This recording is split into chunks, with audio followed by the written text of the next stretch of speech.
Эфирда Татарстан хәбәрләре программасының төп чыгарылышы студияда Фәнис Камал хәерле кич, хәзер булачак темалар турында. Үзенчәлекле дә, авыр да эпидемия сезоны. Башым авырды. 3 көн өйдә булдым. Аннары инде менә килергә булдым больницага. Җиткерү бар. Татарстанда грипп һәм ОРВИ йоктыручылар саны арта. Бу хакта Рүзәл Шарипов. Шит илдән товар көтмиләр, хәзер сыйфатлы шиналар үзләрендә булачак. Дорогу в Казахстан так серьезно открыл КамАЗ, и у КамАЗа тоже есть планы дальнейшей работы. Рөстәм Миңнеханов Казахстанда яңа завод ачылышында катнашты. Бу хакта Радик Гыймаев. Бер атна сусыз интегәләр. ЖКХ звонить иттем, анда бер нәрсә дә хәбәр әйтмиләр. Казанның Короленко урамындагы йортларда ни өчен су юк? Кайчан булыр? Бу хакта Илгиз Шакуров. Яңа ел төнендә яңа тамаша. Яңа гасыр каналы тамашачыларга 31 декабрь төнендә нәрсә тәкъдим итәчәк? Бу хакта Гөлназ Гыниятова. Татарстанда ОРВИ, грипп һәм коронавирус белән авыручылар саны көннән-көн арта. Быелгы эпидемия сезоны өченчесенең дә бер юлы таралуы белән үзенчәлекле һәм шуның белән куркынычта республика сырхауханәләрендә атнага 20 меңләп кешегә кискен респиратора вирус инфекциясе дигән диагноз куялар. Узган атнада ковид йоктыручылар саны 14, ОРВИ һәм грипп белән авыручылар саны 25%-ка ук арткан. Вазгыятьне дуңгыз гриппы да катлауландыра. Президент авыручылар саны артуга әзер торырга һәм предприятие уку йортларында фильтрларны көчәйтү бурычын куйган иде. Шушы шартларда бер авыруның билгеләрен икенчесеннән ничек аерырга соң? Эпидемия сезонында үзеңне ничек саклап калырга? Сорауларга җавапны Рүзәл Шарипов эзләде.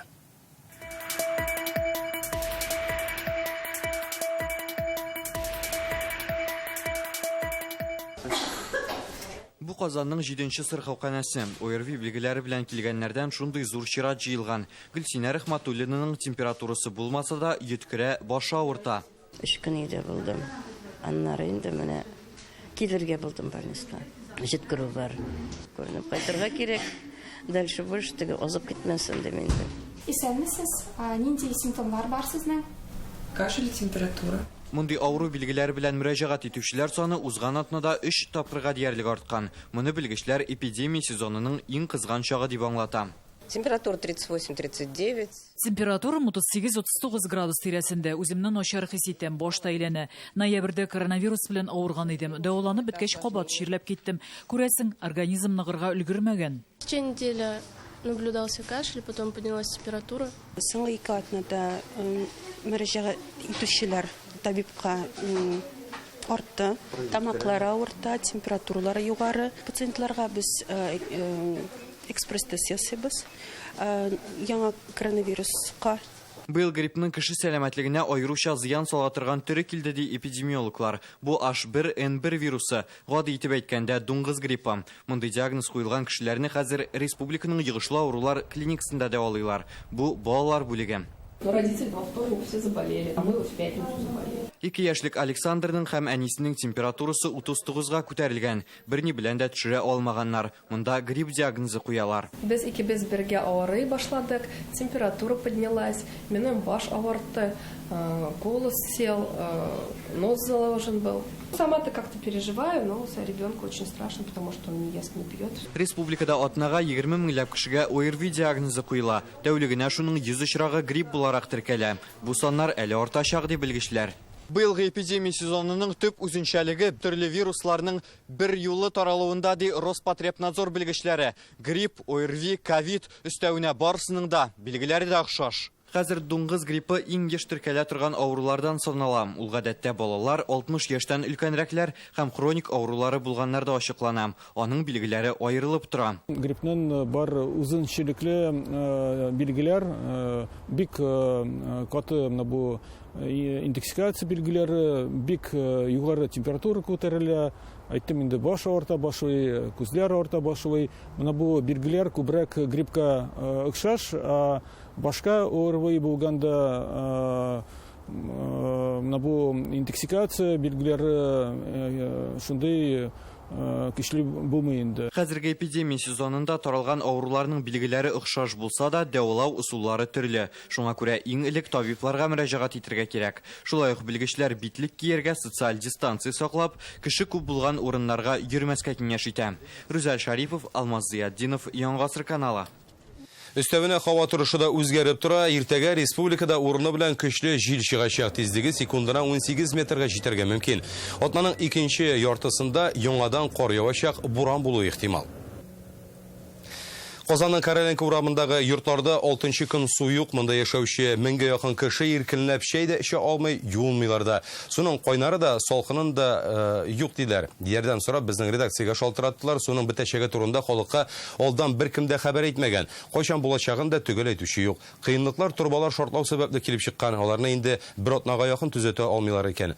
Безнең иҗат төркеме урынга чыгып, ремонт эшләренең кайчан бетәчәге белән кызыксынды.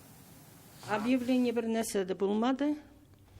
Су туктады, ЖКХ звонить иттем, анда бер нәрсә дә хәбәр әйтмиләр. Рушания Тохирова Короленко урамындагы 45нче йортта яши. Инде бер атнага якын иркенләп чәй эчкәне дә, курыкмыйча савыт-саба юганы да юк аның. Узган атнадан бирле сусыз аптырыйлар. Кичә биреп карадылар, саат 11:00дә, төнлә белән саат 4:00дә су юк иде уже. Вот хәзер тагын бер дә су юк. Без инде вот ходим в магазин или как вот закупаем, без воды никак ведь. Суның кайчан буласын водоканалда да, район хакимиятендә дә, идарәче оешмада да әйтмиләр икән. Проблеманы күрше урамнардагы аварияләргә бәйләп аңлатканнар. В пятницу, да, мы уже дозвонились до водоканала. Җомга көнне водоканал вәкиле белән сөйләштем. Ибраһимов урамында авария килеп чыкты дип әйтте. Шул сәбәпле безнең йортларга су бирүне туктатканнар. Көтәргә куштылар. Хәзер халык көнен су алып килә торган йөк машиналарын көтеп уздыра, әмма аларда су бик тиз бетә икән. Чөнки безгә билгеле булганча, сусызлыктан Короленко һәм Волгоград урамнарындагы 4 йортта яшәүчеләр интегә. Третий день без воды. Безнең йортта су 3нче көн юк. Пенсионер килеш мин менә шушы чиләкләрне ничек ташырга тиеш? Пенсионерки вот таскать эти ведра. Һәркемнең үз алымы, кемдер хәтта кар алып кирип эретә. Кар күрәбез. Суны эшәр дүртәчеләр алып кирдем, кичә бетте инде ул нәрсә инде. Кичкенә генә чиләкләр менә эзләп йөрим. Акчага дип алырмын дип чыккан идем. Анда да су беткән. Су алып килгән йөк машинасы янында ук башка техника да бар. Водоканал хезмәткәрләре авария булган урында эшли. Ишек алдына әле күптән түгел генә зур күләмдә су акканы күренеп тора. Короленко һәм Волгоград урамнарында яшәүчеләрнең интегүләренә кайчан чик куелыр, су кайчан булыр? Бу сорау белән без водоканал оешмасына мөрәҗәгать иттек. Произошел прорыв на водопроводе недалеко от дома номер 51 по улице Ибрагимова. Ибраһимов урамы 51нче йорт янындагы су үткәргечтә шартлау булды. Ул 1969 елда төзелгән. Су агып ятмасын өчен аны туктатырга туры килде. Хәзер ремонт бара, ялсыз эшлиләр. Инде бүген үк суны бирергә тырышачакбыз. Уңайсызлыклар өчен гафу үтенәбез.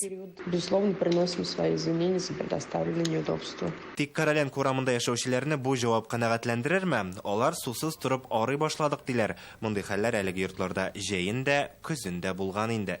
Илгиз Шакуров, Рамил Шайдуллин, Гадел Миндубаев, Яңа Гасыр каналы. Гыйнвар айында Татарстанның 3 районында шәхси йортларда яшәүчеләргә каты көн күреш калдыкларын чыгарган өчен өстәмә түләргә туры киләчәк. Бу Лоеш, Яшелүзән, Кукмарада 2019 елдан башлап ПЖКХ төбәк операторы белән килешү төзүмәгән йорт хуҗаларына кагыла. Алар шунда яшәсәләр дә компания хезмәтләре өчен түләмәгәннәр. Хәзер бурыч суммасын 3кә бүләчәкләр һәм ул яңа елның 3 ай квитанциясына язылачак. Бу хакта төбәк операторы сайтында хәбәр ителә. 2023 ел ахырына шундый ук өстәмә түләүләр республиканың көнбатыш зонасындагы 21 районда һәм Казанда яшәүчеләргә юлланачак. Монда сүз килешүне үз вакытында төзүчеләр яки күп фатирлы йортларда яшәүчеләр турында бармый. Төгәлрәк мәгълүмат алу өчен сез ПЖКХ оешмасының элемтә үзәгенә мөрәҗәгать итә аласыз.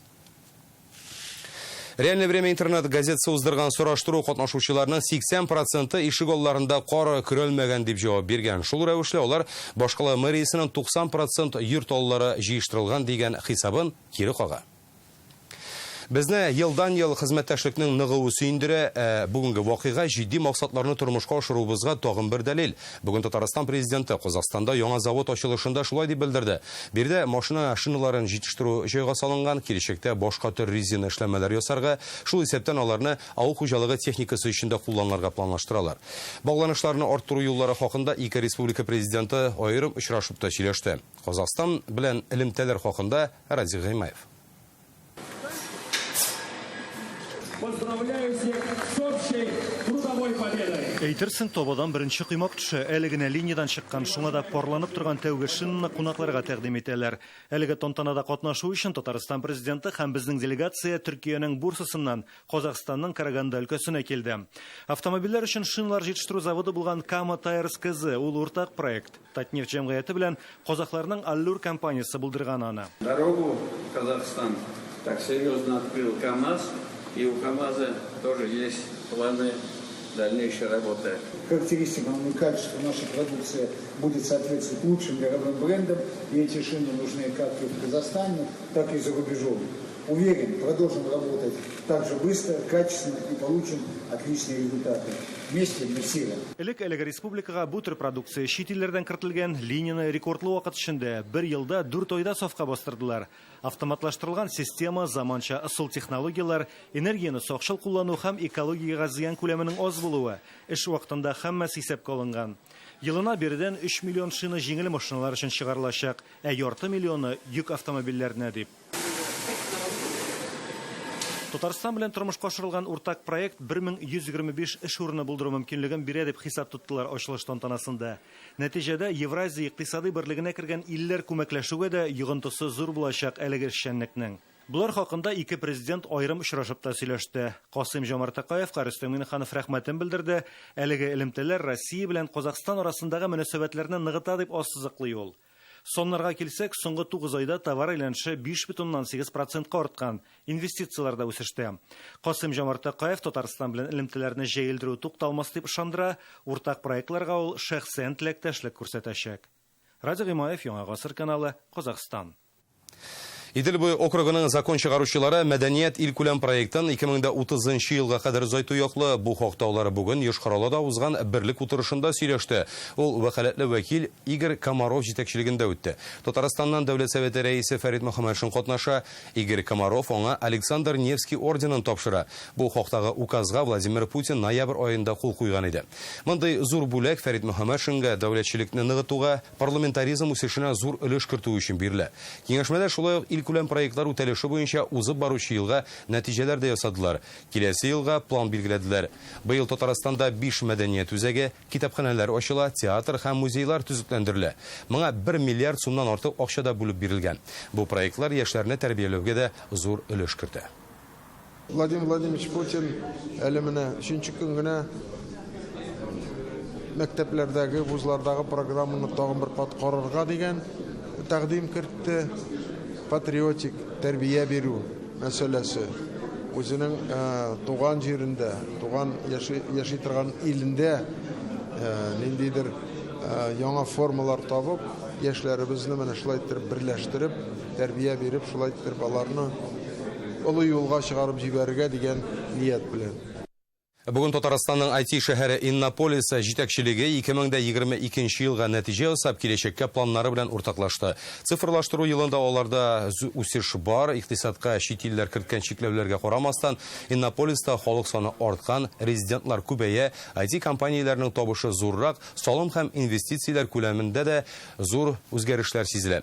Быел шәһәр үсеше инфраструктура проектларына 15 миллиард сум акча кертелгән, алар 2023-2024 елларга Хәзер бирдә республика буенча иң зур уртача хезмәт хакы да алалар 146 мең сум. Иннополисның уңышлы эшләве иң беренче чиратта IT тармактагы Россия проектларын тормышка ашыру белән бәйле диләр.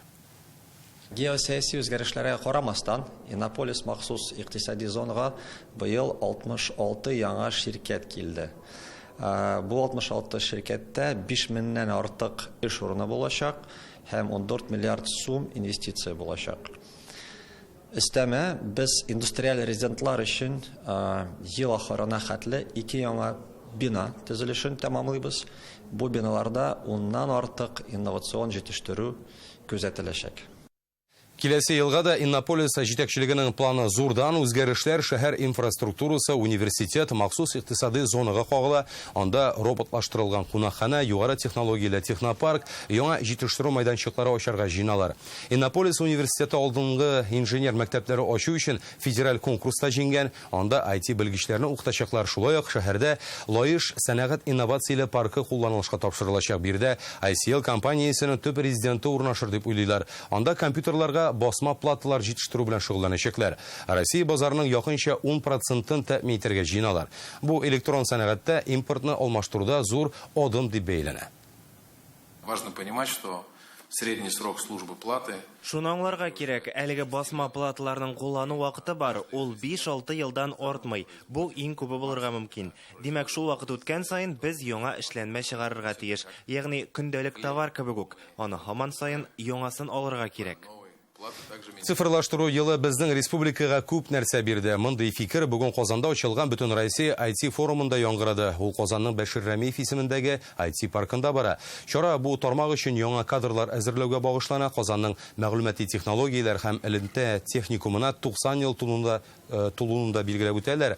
IT паркта бөтен республикадан җыелган мәктәп укучылары үзләренең эшләнмәләрен тәкъдим итә. Монда хастаханәләр өчен роботлар, акыллы түтәлләр, гадәти булмаган сувенирлар да бар. Цифрлаштыру елы уңайнан почта продукцияләренә мөһер сугу тантанасы да булды. На сегодняшний день у нас огромное количество талантливой изобретательной молодежи. Бүген безнең республикада сәләтле яшьләр шактый, аларга эшләү өчен мәйданчыклар кирәк. Иҗат итү өчен хәзер мөмкинлекләр күп. Бигрәк тә студентлар өчен югары белем бирә торган уку йортлары булсынмы, урта белемме, анысы мөһим түгел. Я не разделяю студентов СУЗов и студентов вузов.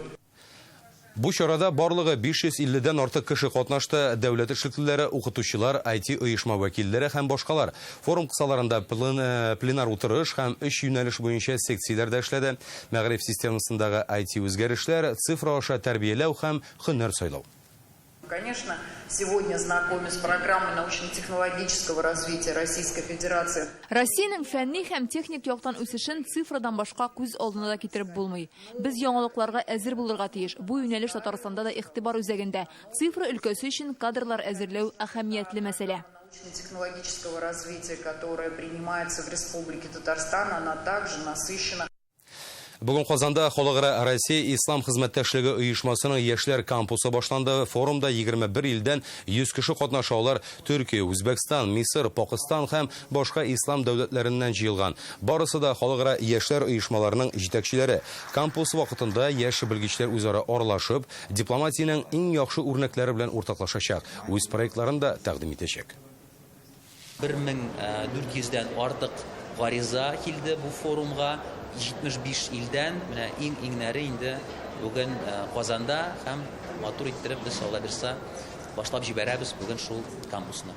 Тематикаларга килгәндә алар 4 дип каралган бу чарада әйтик ислам финанслары, креатив индустрияләр, җәмәгать дипломатиясе һәм дә инде тотрыклы үсеш нигезләре тематикаларында үзләрен актив күрсәткән, үзләренең проектлары булган һәм гомумән шушы юнәлешләр белән кызыксынган яшьләрне җыю, алар арасында булган тәҗрибәне уртаклашу, менә шундый максатлар. Әлки районында кызыклы вакыйга булган, монда Чуваш Кичуа авылындагы бер ишек алдындагы казлар янына аккош очып төшкән. Аны күргән йорт хуҗасы районның биологик ресурсларны саклау буенча бүлегенә хәбәр сала. Соңрак билгеле булганча, аккош әле яшь, бу каурыйларыннан да күренә икән. Зурларныкы оппак булса, монысыныкы соры. Яшь аккош кыш башланганчы канатларын ныгыта алмаган, очарга өйрәнмәгән ди белгечләр. Хәзер аны Хузангай җирлегендәге суы туңмый торган күлгә башка аккошлар янына җибәргәннәр. Татарстан дәүләт җыр һәм бию ансамбле оешканга 85 елы. Бу истәлекле датаны опера театрының зур концертлар залында билгеләп үттеләр. 1937 елда оешкан коллектив 50-дән артык программа, төрле чыгышлар, тамашалар күрсәткән. Алар 85 ел дәвамында татар халкының гөрү-гадәтләрен саклап киләләр. Юбилей концерты үзенчәлекле. Танылган артистлар белән бер рәттән ансамбльнең иҗат студиясендә тәҗрибә туплаган яшьләр дә чыгыш ясады. Шул рәвешле мәдәни мирасны буыннан-буынга тапшырабыз диләр. Юбилей тамашасыннан хәбәрчеләребез материалы. Киемнәреннән, дәртле көйләреннән, җыр биюләреннән дә миллилек бөркелә. Шул рәвешле сәхнәдә татар халкының шал тарихын, бай мәдәниятен чагылдыралар. Ансамбль 1937 елда Татар дәүләт филармониясе бинасында оешкан. Ул чактагы хор коллективыннан ТАССРның җыр һәм бию ансамбле барлыкка килгән. Һәм алар бүген Татарстанның йөзек кашы. Бүген бик шатбыз, чөнки безгә 85 яшь. Ни демәктән, әле 2 юбилей. Безнең ветераннарыбызның менә бүген иртәгә туган көннәре, аларга 85 ел тула. Шуңа күрә алар бүген концертта булачаклар. Алар үзләренең яшь чакларына кайтачаклар. Ансамбльдә чыгыш ясаучы күп кенә артистлар, музыкантлар әйтүенчә, аларга карата тамашачыларның игътибары арта гына. Әле ансамбльнең 90 еллыгы, 100 еллыгы булыр дип өметләнәбез. Һәм шушы юбилейларда да без дә шулай ук мин дә актив катнашырмын дип уйлыйм. Ансамбльнең алтын фондын тәшкил иткән әсәрләребез була бүгенге концертта. Үзебезнең күп вакытыбызны гомумән гастрольләрдә үткәрәбез. Үзебезнең күп вакытыбызны бер-беребезне күрәбез көн саен. Безне кичә Мәскәүдә идек. Бүген иртән сагать 8-дә кайттык. Инде сагать 12-дә без сәхнәдә. Сәхнәдә Йолдызлык фестивалендә катнашучылар һәм ансамбльнең балалар студиясендә шөгыльләнүче яшьләр, анда 50 бала осталыкны арттыра. Һәммәсе дә татар сәнгатенә гашыйк. Татар бию бик кызыклы, шундый инде матур. Якутиядә Татарстан көннәре Ульяновскидагы федераль сабан туе һәм башка ил күләм чаралар. Коллектив һәр чак хәрәкәттә. Моннан тыш ансамбльнең хоры Евровидениянең финалисты Дина Гарипова белән Голос проектында Гөлҗамал җырын башкарып җиңү яулады.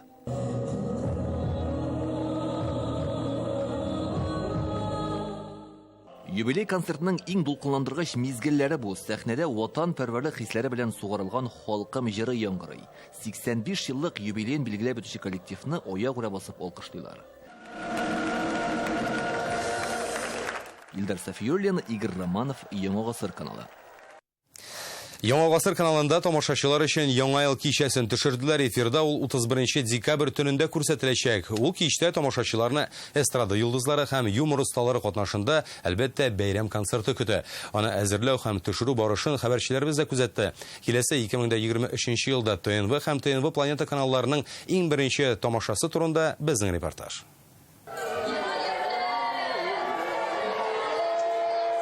Балкып янган утлар, дәртле җырлар, мотор ялтыравыклы киемнәр һәм яхшы кәеф һәммәсе яңа ел төнендәгечә. Безнең каналда яңа ел кичәсен төшерү тәмамланды. Җырчылар иртәдән үк әзерләнеп килгәннәр. Иртә таңнан башта визажистка бардым, чәчне ясаттым, бизәндем дигәндәй, хәзер инде үз чыгышымны көтеп калам. Рәхмәт кыеп яшә елларыңа. Илсаф яңа елга яңа җыр белән керәчәк. Рәхмәт туеп яшә дип атала ул. Әлеге җырында аның тамашачыларына әйтергә теләгән сүзләре яңгырый. Оптимистик рухта тормышны тулайым алып бару турында сүз бара. Илсия Бәдретдинова, Данир Сабиров, Габделфәт Сафина, Салават һәм башка популяр җырчылар белән беррәттән өстәлләр янында каналыбызның танылган алып баручылары. Яңа ел кичәсен төшергән мизгелләр алар өчен гадәти эш көне генә түгел. Студияләрен бушатып, алдан инде берничә көн шулай яздырабыз. Һәм ул бик күңелле бер шундый вакыйгага әйләнә. Чөнки монда артистлар әзерләнәләр, яңа ел мәшәкате белән күңелле шундый чыршу, мәшәкать кызыгы һәм ул үзенә күрә ниндидер рәхәтлек тә бирә. Яңа ел мөхите менә ничә атна алдан хасил була башлый. Шунысы белән бик рәхәт. Быел миңа сәхнәгә килгәндә ул зуррак тоелды, масштабнырак, күләмлерәк тоелды. Һәм инде ак төсләр, шундый аклы, кар, чыршылар бик матур мөхит тудыра шул. Яңа ел төнендә экранда күрсәтеләчәк сихри тамашаны дистәләгән хезмәткәр режиссерлар, техниклар, операторлар, мөхәррирләр әзерли. Тырышлы һәм катлаулы хезмәт тамашачы күңеленә барып җитсен өчен. Бәйрәм кәефен юмор осталары да күтәрәчәк. Мөхтәрәм милләттәшләр, дуслар, туганнар, хәерле бәйрәм киче белән сезне барчагызны да. Яңа ел кичәсендә танылган җырчылар үз теләкләрен дә җиткерә. Менә чын күңелемнән барлык мине бүген күрә торган тамашачыларга телисе килә күңел тынычлыгы һәм сәламәтлек булсын. Менә калганын ничек тә йырып чыгарбыз. Менә барсы да яхшы булсын инде. Бары тик оптимистик настройда, матурлык, бәхетлек, ничектер менә шул игелеклелек, шундый яңа сулыш белән, яңа өметләр белән матур итеп яшәргә. Тормышта безгә кешеләргә әллә нәрсә кирәкми. Бер-береңне аңлау, хөрмәт итү. Менә шулар булганда әйләнә-тирәдәге барлык эштә яхшырак эшләнелә һәм кабул ителә. Менә шушы теләктә каласым килә минем.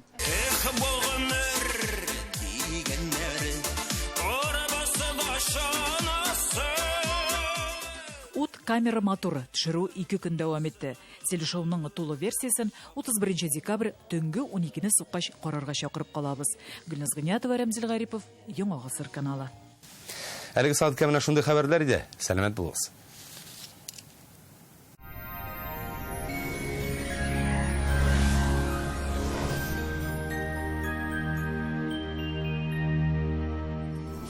Исәнмесез, эфирда һава торышы чыгарылышы. Алдагы тәүлектә зур булмаган атмосфера фронты Татарстанның көнбатыш районнарында болытлы һава һәм явым-төшемнәр китерәчәк. Данил Мастер республика халкын якынлашып килүче яңа ел белән котлый һәм ел ахырына кадәр корпус җиһазы заказларына 20% ташлама бүләк итә. Тулырак мәгълүмат 267-166 телефоны буенча. Яндекс погода мәгълүматы буенча көньяк-көнчыгыш бөгелмә баулы азнакайда кояшлы булачак дип фаразлана, уртача 6 градус салкын. Төньяк-көнчыгыш районнарында Түбән Кама, Яшеллы, Алабугада шулай ук кояшлы уртача 5 градус салкын. Республиканың төньяк өлешендә Актаныш, Әгәрҗе, Менделеевскида аяз һава 7 градус салкын. Төньяк-көнбатыш Арча, Кукмара, Балтачта урыны белән кар температура 6 градуска кадәр төшә. Көньяк-көнбатыш Болгар, Буа, Чүпрәледә аязучан болытлы һава уртача 5 градус салкын. Чистай, Норлат, Мамадышта аязучан болытлы һава уртача 5 градус салкын. Пәнҗешәмбе салкынрак булачак һәм урыны белән кар көтелә. Аверсмантка сезне якынлашып килүче яңа 2023 ел белән котлый. Яңа ел сезне мәхәббәт, кайгырту, яхшылыкка төрсен, мөгъҗизалы мизгелләр, яхшы хәбәрләр, куанычлы вакыйгалар бүләк итсен. Үзегезне һәм якыннарыгызны саклагыз.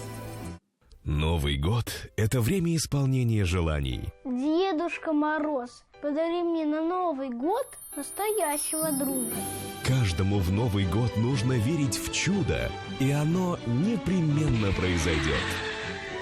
Банк Аверс. Надежность имеет традиции. Башкалабыз Казанда аязучан болытлы һава урыны белән кар көтелә, уртача 6 градус салкын. Җил яктан атмосфера басымы теркемеш баганасының 759 мм тәшкил итә. Һаваның чагыштырмача дымлылыгы 74%. Җирнең магнит кыры тыныч. Бүгенгә менә шулар иде. Сау сәламәт булыгыз.